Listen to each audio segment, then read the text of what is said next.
Hello guys and welcome to my channel. This is Lumi Studios and this is your host Raphael. So for today I'm going to show you how you can make this realistic looking earth in Alight Motion. Let's start.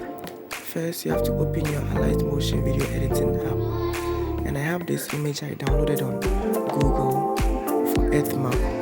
So you import your image, you go to the effects tab, you add a sharpen effect, and you increase it to a reasonable level in radius. You also add an RGB split. You make sure your strength is 0.02 and the angle is 35 degrees. The center should be G and the mode should be dark. You add a spherize effect.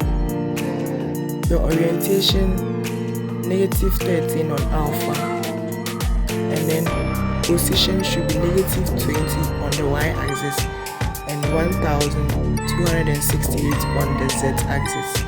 The scale should be of your desired choice. Adjust the lighting to get something that you think suits your style. So you can adjust it, the lighting, any way you want it to be.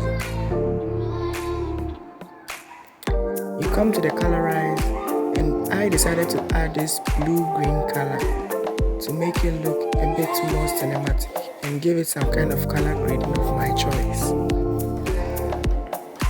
I also added an exposure and gamma, with the exposure being at 0 and then reducing the gamma to 760, 0.760 actually. You add a brightness and contrast, and I decided to add a plus 9% of contrast, maintaining the brightness at 0%. I also added a soft glow, with lesser diffusion. The diffusion was 0.18, the brightness was 112%, the contrast 20, the highlights 50, and I made a 37% blending with this light tinted blue-green color. Hashtag DBFFFF 100%, and the outer glow was at its maximum. I added a second layer of soft glow. At this time I made sure there was no outer glow, and I added a blending.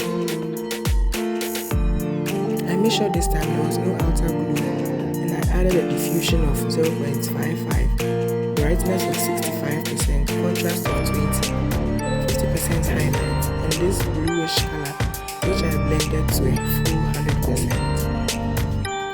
The outer glue was maintained at a 0% in order to keep the soft glue within the sphere.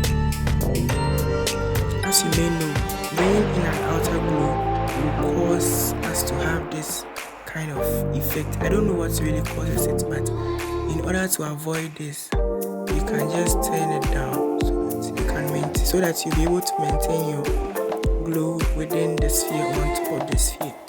I last but not least added an exposure and gamma again, and increased the exposure to 0.23 and the gamma to 0.825 with 0 offset. The last effect was another soft glow, which this time I made a diffusion 1.08, 65% brightness, 20% contrast, 50% highlight, and the 100% blending of this blue color. The alpha was at 100, and this time I decided to add an outer glow of just 5%. Because too much will cause it to look like this. So I added an outer glow of just 5%. As you can see, even at 6, 7, 8, it's already manifesting itself. Okay guys, so that was basically how I created this earth, realistic looking cinematic earth in Alight Motion. When I was done, I decided to give it some starry background. So I came in here, I plugged in this, I added this square, went in and added a simple star field, added a 4-color gradient, added some displacement, with most of everything being on the Y, for the displacement being a Y displacement, which is turbulence displaced, by the way. And I duplicated it to get something like this. I duplicated the entire elements as well, and I got something like this. So basically, when I was done, I decided to add a camera to everything and animate my camera to slowly move out, to slowly zoom out or push out. So when I was done with everything, I was satisfied with it and I decided to render everything. So I rendered it.